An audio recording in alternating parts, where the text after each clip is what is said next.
in Washington is US correspondent for the Australian newspaper and Sky News US contributor Cameron Stewart. Cam, good morning to you. Thanks for joining us as always. So, yeah, it was bruising. The contestants were bloodied. It was almost like a real-life version of Twitter last night with accusations flying everywhere.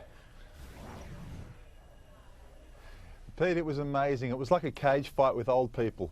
I mean, it was just unbelievable. They basically, all of the 7 candidates absolutely took wild swings at each other. I mean, we've seen nothing like this before in presidential debates.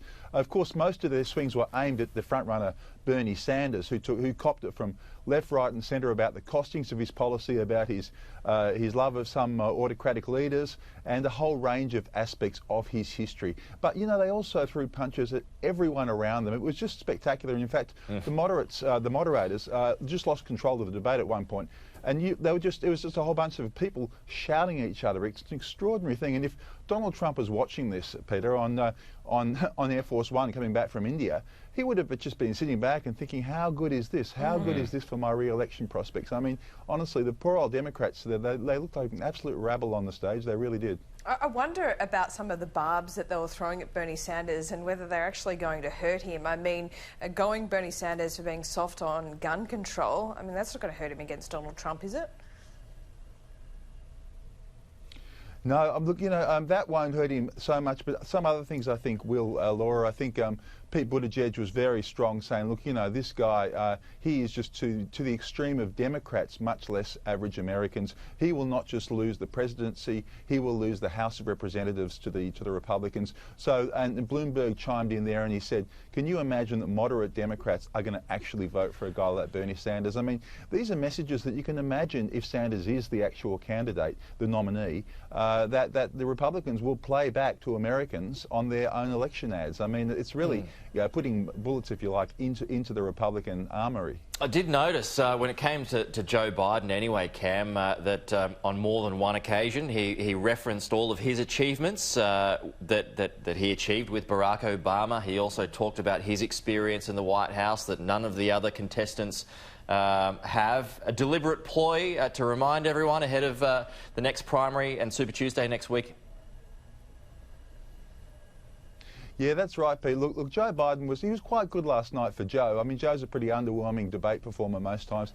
He was pretty good. He said a couple of crazy things that didn't make any sense. He always does that. But his message was reasonably strong. Yes, his message, of course, is that, look, you know, we basically, I'm the Obama, if you like. I'm the new Obama.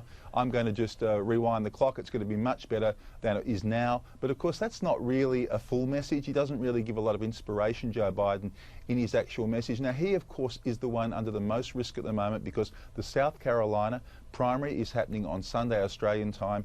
A lot of African voters. Biden has boasted he will win that because he's very popular with African American voters.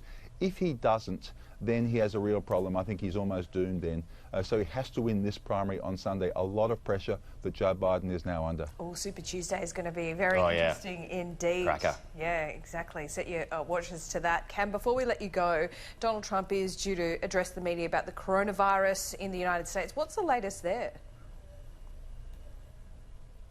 Well, there's about 60 people now that have been reported infected in the US, Laura, with the coronavirus. It's obviously a growing concern.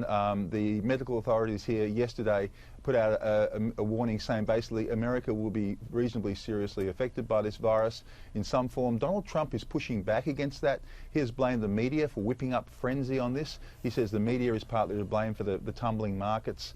And so he's going to say something in a few hours' time. It'll be really interesting to see how he actually pitches it. But he is very concerned. There's actually a political dimension here too, because, of course, if the markets keep tumbling, if coronavirus becomes a real block for world markets, that's a problem for Donald Trump because he's staked his success very much on the strength of the Dow Jones, for example.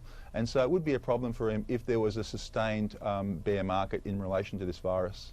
Yeah, it is a problem already, it would seem. Cam Stewart, good to see you. Thanks so much.